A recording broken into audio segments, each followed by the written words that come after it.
Assalamualaikum warahmatullahi wabarakatuh buat semuanya dimanapun berada. Ketemu lagi dengan saya di Erni Susi Channel. Di kesempatan pagi ini saya akan berbagi tentang makanan yang wajib dikonsumsi oleh penderita asam lambung.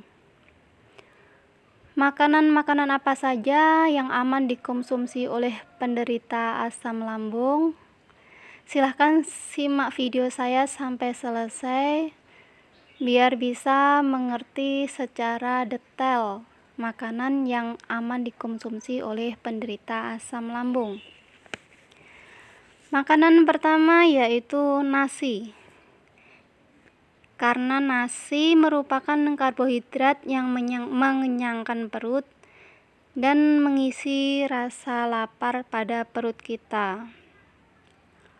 Apabila asam lambung meningkat, nasi bisa diubah menjadi bubur yang teksturnya lebih lembut. Jadi lambung kita tidak bekerja ekstra. Dan juga bisa dibuat dengan menjadi tepung beras ya. Kalau waktu masih bentuk beras bisa dibuat menjadi tepung beras dan juga dibuat menjadi sumsum atau bubur sumsum. Apabila tidak ada tepung beras, bisa diganti dengan tepung sagu. Karena tepung sagu juga sangat baik untuk penderita asam lambung karena tekstur tepung sagu apabila dibuat sumsum, teksturnya akan lebih lembut daripada tepung beras. Yang kedua adalah roti gandum, yaitu roti yang terbuat dari gandum yang kaya akan serat yang tinggi dan juga vitamin. Dan yang ketiga adalah makanan yang rendah akan lemak, rendah akan gula, dan juga rendah akan garam. Kenapa harus pilih makanan yang rendah akan lemak? Karena yang lemak lebih sulit untuk dicerna. Dan kenapa juga harus memilih yang rendah akan gula? Karena gula itu kalau di lambung jadinya akan asam dan akibatnya bisa memicu meningkatnya asam lambung. Tidak boleh makan yang tinggi akan garam karena bisa meningkatkan suatu bakteri yaitu H. pylori. Bisa meningkatkan akan semakin meningkat dan perut akan terasa perih. Jadi hindari makanan yang banyak mengandung gula, banyak mengandung garam, dan juga mengandung lemak. Yang keempat yaitu daging. Daging yang rendah akan lemak dan teksturnya yang lembut. Daging apa ya yang rendah akan lemak dan teksturnya lebih lembut? Yaitu daging ayam dan juga daging ikan.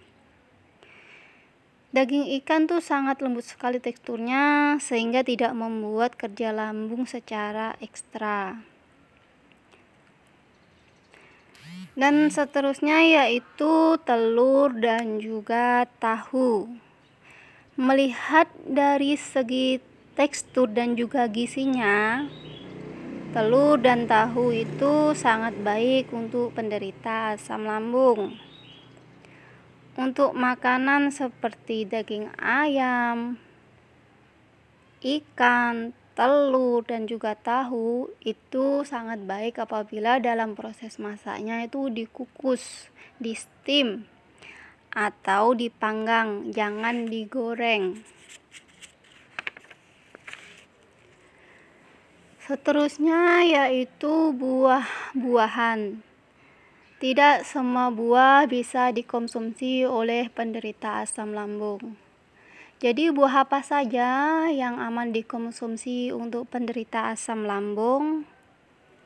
Yang tidak memicu meningkatnya asam lambung yaitu seperti apel, pir, melon, alpukat, pisang, pepaya, juga persik. Buah-buahan di atas kaya akan serat juga magnesium dan kalium. Jadi kalian bisa makan tanpa takut asam lambung naik. Untuk apel, bisa pilih apel yang tidak rasa asam ya. Jadi bisa pilih apel yang rasanya manis, kan ada apel yang besar-besar yang warnanya merah itu yang rasanya manis ya. Jangan pilih apel yang rasa asam ya teman-teman. Seterusnya yaitu susu. Tidak semua susu bisa dikonsumsi untuk penderita asam lambung juga ya teman-teman. Jadi pilihlah produk susu yang rendah akan lemak dan tidak mengandung kalsium yang tinggi. Untuk penderita asam lambung, jangan makan terlalu kenyang karena itu bisa membuat perut kita tidak nyaman, sebah, dan juga sesak di dada. Jadi makanlah sedikit demi sedikit. Dalam makan itu jangan terlalu kenyang, yang penting perut kita terisi, tidak kosong. Bisa makan 6-7 hari sekali, tapi sedikit demi sedikit. Karena asam lambung itu diproduksi setiap kali makan gitu. Jadi kalau kita makan terlalu kenyang, produksi asam lambung akan semakin meningkat juga. Seperti itu, merasa kita nggak akan nyaman perut kita. Dan kita juga bisa akan merasa gelisah.